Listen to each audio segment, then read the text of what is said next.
Morning, everyone. Welcome to the Compensation Committee of CalSTRS. Jennifer, would you take the roll for us, please? Thank you. For the Director of Finance, Ms. Peral. Present. For the State Controller, Ms. Gallegos. Here. Mr. Tang. Here. Ms. Hendricks. Here. Mr. Gunning. Here. Mr. Juarez. Here. Chairperson Keeley, you have a quorum. Thanks, Jennifer. Is there something you're going to read into the record for us? Yes. Thank you. The CalSTRS board meetings are live, web streamed, video archived, and available to the public on calstrs.com. Individuals who wish to address the board should wait for the 10-minute public comment period at the end of the agenda item the speaker wishes to address.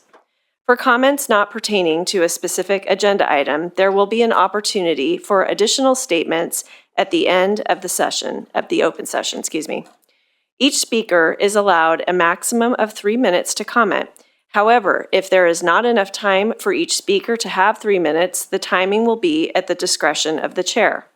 Please be advised, while criticism is protected, abusive language or other disruptive behavior that goes beyond protected speech and impedes the meeting's progress may result in the termination of further comment and/or removal if the behavior continues.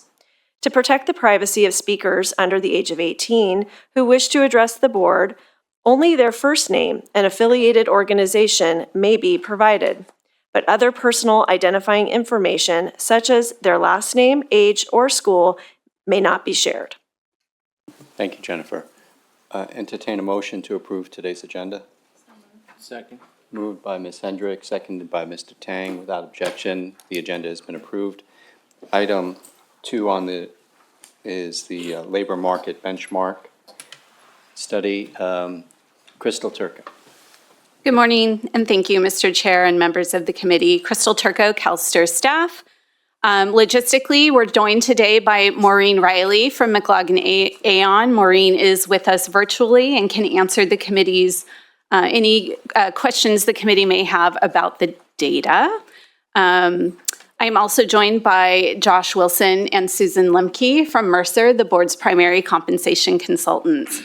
Item 2, the report on labor market benchmarking for statutory positions under the board's compensation setting authority is an action item and continues the committee's discussion from January when the board approved adjustments to base salaries for these roles. Today, we will focus on the incentive component and whether any changes are warranted based on the market findings. As a reminder, the benchmarking work is intended to ensure these positions remain competitive and aligned with the board's established compensation policy. With base salary alignment approved in January, incentives are the remaining lever to ensure total cash compensation remains appropriate and supports both retention and continuity in these mission-critical positions.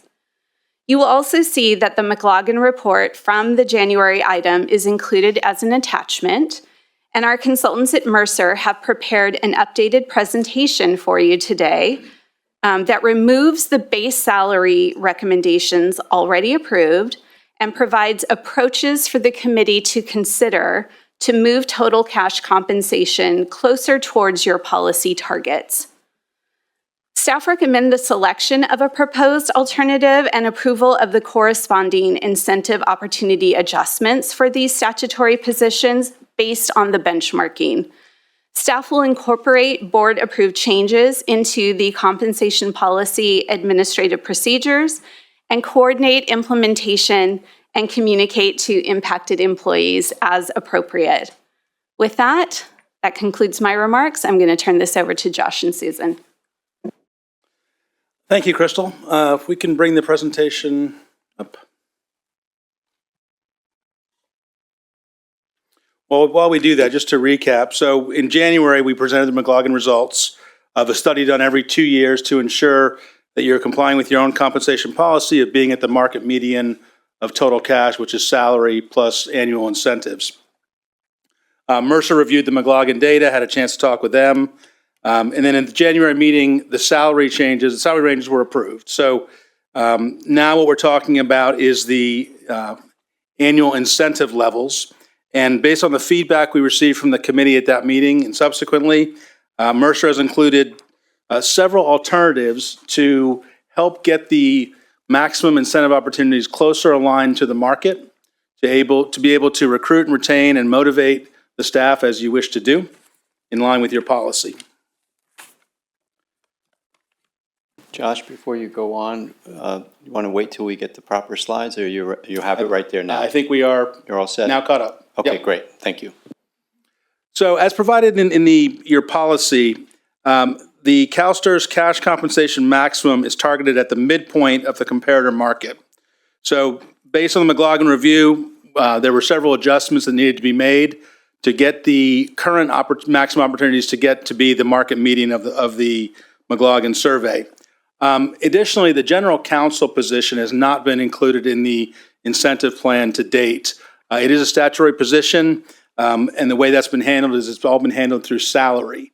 So when we look at other organizations, other states like Texas teachers, for example, or Florida or North Carolina or CalPERS, all of their general counsels, similar positions, are included in their incentive plan. So what we're recommending in this situation is to include the general counsel.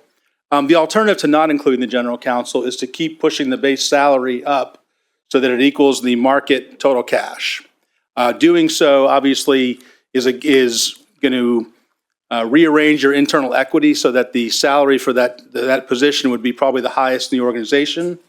And it also doesn't really align with your policy of putting pay at risk for performance. So that's part of the reasons that we've included that as a recommendation for the general counsel to be included in the incentive plan. So what Susan's going to talk about is the three alternatives that we're proposing for the maximum incentive opportunities. Alternative A is the one you saw in January. And then alternative B and C are incremental versions of that get the senior officers and investment officers closer to market, but it's not all the way to what the original proposal was. So with that, and also everything is going to be effective July 1st of 2026. So the first payment for this would be in the spring of 2027. Fall of 2027. And with that, let me turn it over to Susan. Thank you, Josh. On the screen, you can see alternative A. Susan? Yes. I'm sorry to interrupt. You can continue, but I need Jonathan just to come up and help me with my screen, but continue with the presentation as he's doing that, please. Okay. Thank you. Jonathan, thank you. Would you like, I've got an extra hard copy if you'd like. Okay. So when we look at alternative A, go ahead.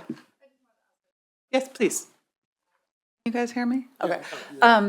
So you're recommending three different options. I assume, Susan, that's what you're going to go into, is explain the three and kind of the pros and cons. Okay, I just wanted to make sure I was clear, so. Exactly. Yeah, we just wanted to walk through the differences between them so that the committee has full information behind why we have these three different alternatives. And Susan, before you continue, I see Mr. Juarez. Do you have a question now, Steve? Please. It's really, I mean, it's an overarching comment about A, B, and C. A gets us to the median. I know I asked you this during the briefing, but I want to be publicly clear that that's what A does. B and C fall short of getting us to the median. Is that correct? Correct. Thank you. And from a high level, A gets you to your policy. B is more substantial cutback, so it's just a small incremental change. C is someplace in between. So we'll walk through that. So alternative A, this is what you saw originally. These would be the adjustments needed to bring the team to the market median of your policy. So this is taking, if you took the midpoint of their updated salary ranges with these updated incentive opportunities, their market data for total cash compensation would be aligned generally with the McLaughlin data and with your policy. So you can see on the far right column, you've seen this before, generally within a few, 1 to 3% of that McLaughlin data. You can see, especially for some roles, it's a small adjustment of 10%, for example, for the system actuary. For other roles, it can be 50 to 75% of base salary adjustment. especially the senior investment directors. You'll note that that role is the furthest off of market. It's 75% off of market of base salary. We were asked to come back with a compromise proposal that would be an incremental change to the opportunities. Our proposal for the general counsel, system actuary are unchanged between all three options. Here we would be only having a 25% increase for those on the investment staff. So for a CIO, the vacant deputy CIO role, the senior investment directors and the investment directors. The senior portfolio managers who did have an adjustment on the prior page would not have an adjustment under this scenario. You can see on the far right that that those investment roles would be between 9 and 17% below your policy. And so, but this would be an incremental change for the investment team, but a more limited change. Alternative C is partial alignment. So this is for those roles that are further off of market on the investment staff. This would be bringing them closer to the market levels. So where you can see the changes there would be for the senior investment directors, taking them, again, I mentioned they had a 75% of base salary gap, be taking them 2/3 of the way there toward the policy. And then the investment directors and senior portfolio managers would have an adjustment under the scenario that they would not under alternative C, or alternative B.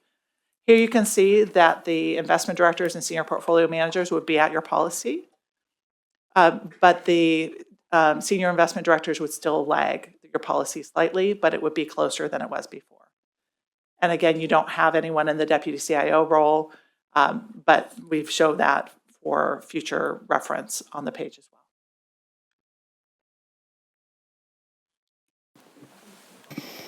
Okay, thank you. I'll go right to Ms. Hendricks.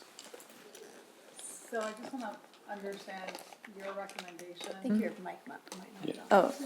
Oh, there we go. Hello. Thank you, Jonathan. Can you just maybe flesh out your recommendation? Because it says the selection of a proposed alternative. So But I think it seems like this committee needs to choose between A, B, or C, correct? And A is within our policy, the other two are not so much. Okay, Right, so, so our recommendation obviously would be A, right? Because that's getting you to your stated. got it. The stated policy. Okay. And, and we know that there's other things coming down the pipe that we want to make sure we're competitive with. So, what happened, I think, earlier in 2019 and 2022 is nothing was done on the incentive side of things. So as the Right. world keeps chugging forward, you didn't move the incentives, and that's kind of why you see this gap here. So our preferred alternative would be A, because that gets you in line with your policy. Recognizing that there's lots of forces at work, I guess our next choice would be C, because that's closer to policy, and then the last choice would be B. But all of those are incrementally better, right, than doing nothing at all. Because doing nothing at all is going to put you in a worse position next time the study comes around in a year or two. Thanks for that. Thank you for that. I also want to, so for me, it's obviously policy and aligning our compensation with our policy to attract and retain based upon the current policy. We took a step in that direction in January. Subsequently, there have been additional information, requests, and meetings, and better understand what's coming for us today. I would add that this is also about understanding the direction of where this organization is headed and what is needed for this organization on a forward-looking basis relative to a lot of the conversations we've had yesterday around the shared vision, the resilient portfolio, the use of technology, et cetera. So the policy is driving the decision, but I think the challenge for us is also to think beyond the policy and what does this organization need relative to talent, specific skills, complexity of a portfolio that will be aligned with meeting the needs and objectives of this fund. Because if we look at the fund today, it looks very different than it did 10 years ago, and the future will look different. So I just offer that as some thoughts, additional thoughts, beyond just simply being driven by the policy, which is noble in itself to be aligned with the policy. But I think there's a bigger issue here in terms of what are we trying to do inside of CalSTRS? What does it take? And compensation is a part of it. Ms. Gallegos and then Ms. Peralta. Thank you. So, following up on that statement, what we're doing, we are also engaging in a bigger compensation study, correct? Which is ongoing, and we expect to bring it to the committee when? Do you think? Why don't I answer that? Okay. Why don't I answer that? I think realistically, initial ideas could surface by next month. I do not think it's realistic to see meaningful changes in the policy by the end of this fiscal year. I see any meaningful changes to policies that would go into the 26-27 year. So we could probably see a holistic change to our compensation policy, which wouldn't preclude us from increasing salary targets at that time, correct? I think the intent of the work that you're doing relative to the policy potentially has would impact potentially salaries and/or incentives or any other offering. But I don't know if it would be as immediate at the change of the policy. I think it would be similar to the work that you're going through right now relative to, well, the work that you're doing in regards to the policy that you have in place now. So you're going through the process of doing the typical work plan items relative to the current policy. So obviously, if you change the policy, we would then have the typical, right, work plan items. So under that scenario, the next labor benchmark study would be in 2 years. And so, So we unless you change the frequency of the labor benchmark study, if the so we committee couldn't and use board, this information when we are undergoing our new compensation structure ask me that entirely. question. So I'm not quite sure what you said, actually. That's not good. Could we not use this information to inform us as we develop our new policy? Yes. I think that some of the points that Crystal's trying to make is that if we are going to do another second benchmark study, we will be, if we don't make a change now, we will be farther from the target. So if you're going to be, you want to make sure that you're using the current market data when we're evaluating salaries. And if we're going to be, we wouldn't be using this data, we would be using new data because it would be more timely from the policy changes. How often would the data change? How often, what's the as of date of this information? Yeah, the data changes annually. Annually. And we do, within the McLaughlin survey, that's something that is updated frequently. So if we did the revised compensation study, we would still be using the same data because it's annually. Well, Maureen is on the line, so I know Maureen can answer the question, but I think the salary data that we have was pulled as of April. And pulling in submissions now for the 2026 survey year, which collects on 2025 full year compensation and 2026 salaries. So updated data would be available later in the summer to pull with the new peer groups and anything else. Okay, thank you. Ms. Peralta. Okay, oh, there we go. I'm also apparently struggling with this microphone on and off thing this time. I apologize. Okay, I'm going to be a little all over the place, so let me just state that at the forefront because we've had kind of a couple of things and comments swirling, and that is sort of impacting my thought process. I have been thinking about this in two different sort of buckets of the executive comp space, and to your point, this conversation around whether or not we add an incentive to the general counsel or not. So I think I'm gonna, if you don't mind here, I'm gonna kind of talk about them in two different spaces and then sort of the investment staff considerations. So, I think we've stated this before, and maybe it would be helpful for us to have a better understanding specific to the general counsel role. It has never had an incentive with it in the past. So, and I hear your kind of comments about, the benefit about why we should do that, and that PERS also, their general counsel aligns with similarly to what they offer. I guess I'm struggling a little bit and maybe just don't know. We have general counsels in a lot of our public spaces and entities. You've heard us make that comment before. And so, those are not typically positions that would have an incentive associated with them. And so I guess maybe I need a better understanding about, not just because our sister pension here in California does this, but more, what makes this different and unique? Are there benchmarks that this position, again, similar to sort of what our other executive positions will have related to their incentive? It would be, maybe you can talk a little bit about what that's going to look like if we move forward with an incentive. What is it being held to as far as those benchmarks go, and why is that unique than just regular sort of, and I'm, regular general counsel work, I guess, is I'm not saying that well, but you kind of understand what I'm asking. Sure. So at some point in the past, it was determined this job is going to be statutorily reserved and different from other general counsels in the state. And I think the reason for that is they are helping with the investment process with usually direct investments and private investments and things like that is not typical to other general counsels. And in doing so, minimizes, doesn't reduce or doesn't eliminate, but minimizes cost of outside counsel, which is obviously very expensive, and more importantly, keeps the knowledge in-house in terms of the culture and what you're trying to do from an organizational standpoint.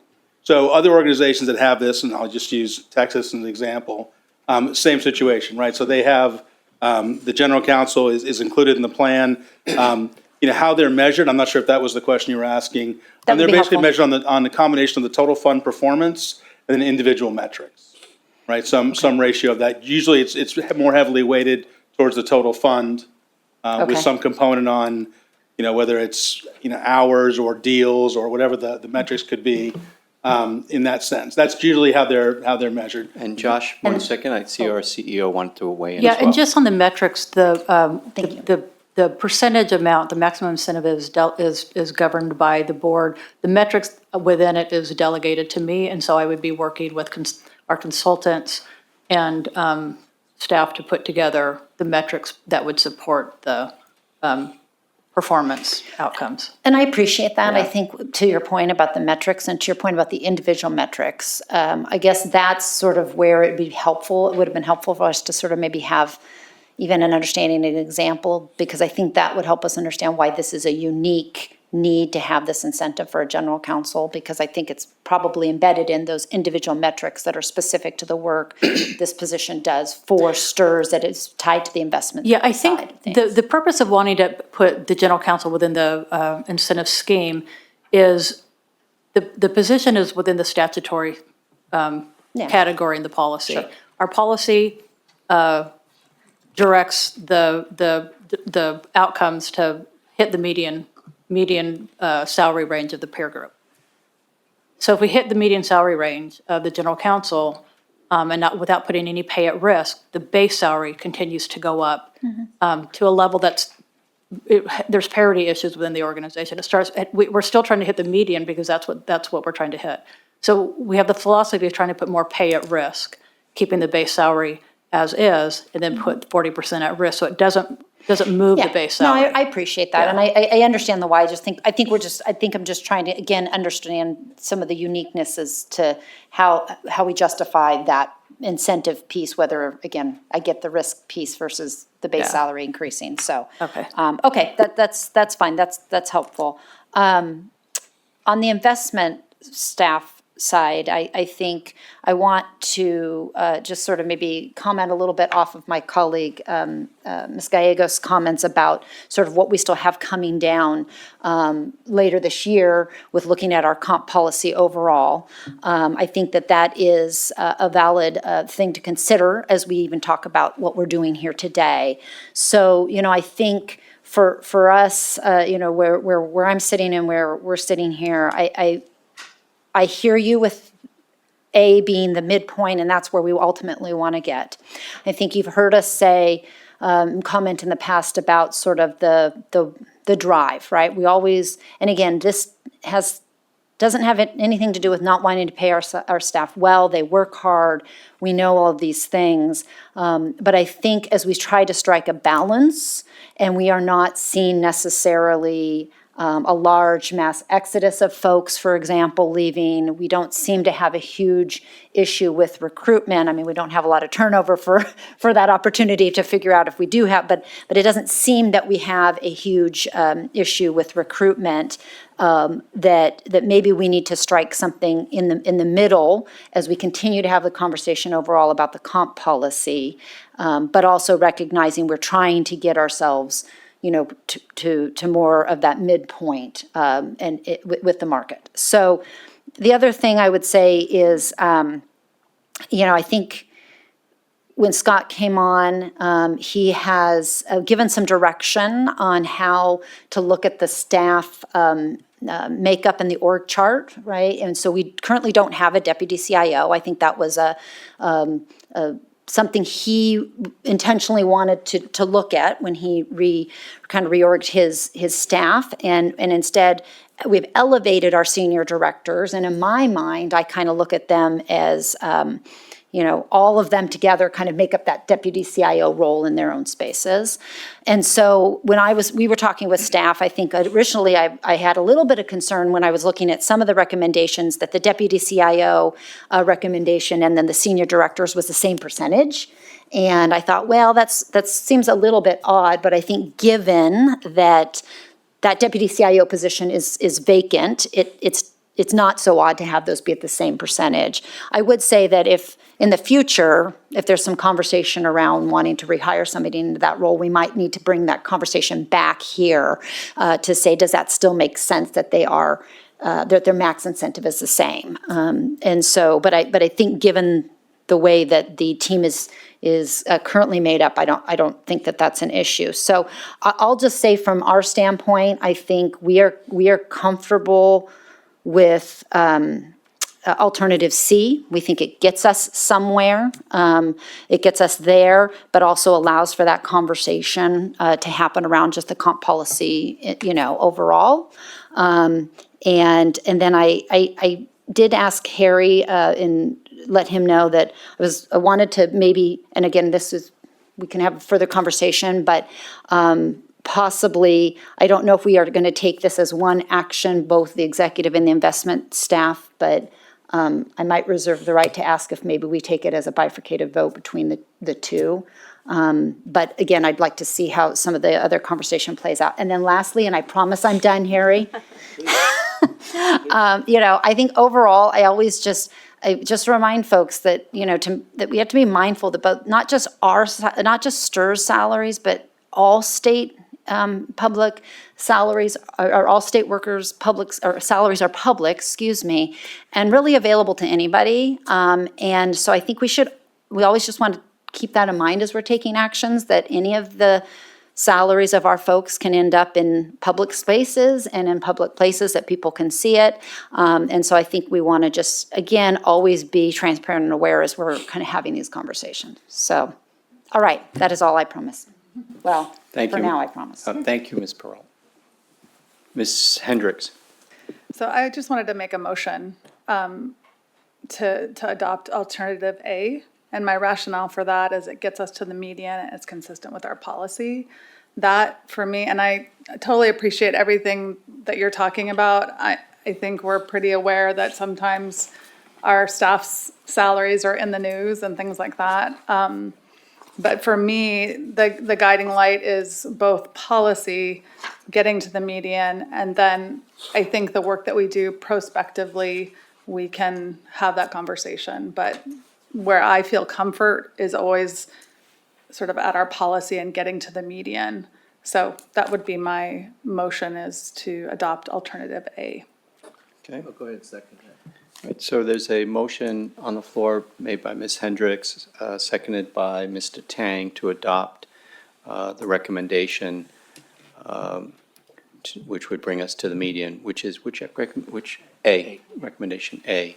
Want to open up for discussion on the motion, or we could, seeing none, do we need to take public comments now, Mr. Bartow? Okay, are there any members of the public that would like to speak to this item? There are no members of the public in the queue for this item. Thanks, Samantha. So seeing no one in the queue, there's a motion on the floor that's properly seconded. We will take a roll call vote, please. Ms. Peralt?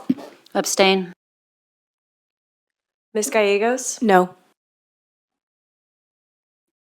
Mr. Tang? Yes. Ms. Hendricks? Mr. Gunning? Abstain. Mr. Juarez? Aye. Chairperson Keeley, do you care to vote? Aye. That motion passes. Don't think there's anything else on that item, is that correct? Okay, thank you, Josh, thank you, Susan, Thank you, Maureen. thank you, Maureen. Thank you. An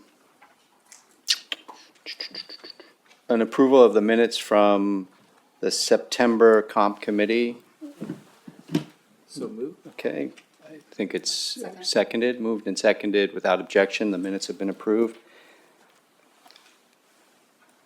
Jennifer, did you capture information requests? I did not. Okay, may I suggest that Ms. Peralt's, if I heard it correctly, the request for the deputy CIO, if and when that position comes back, that it be brought before the committee, and if appropriate, the full board, because I think that's a further conversation as Scott and the team are thinking about the reorg and et cetera. I think that was the one that I heard. Was there anything else? I think that was the one, right, Michelle? Okay, so that's the one. Yeah, because the full review is already part of our Right. calendar. And I'm Right. taking it as Yeah. if it would fall out of the typical cycle of review. Okay, got it. Okay, thanks, Jennifer. Thank you. Draft agenda for the next committee meeting. Anything you want to highlight, Crystal? We have a few just governance issues for the next meeting, which I'll be working with you and the vice chair on. The work plan for the upcoming performance year, the upcoming year. The charter review will be on the agenda. The typical policy updates per the CEO's delegation, that's on the agenda.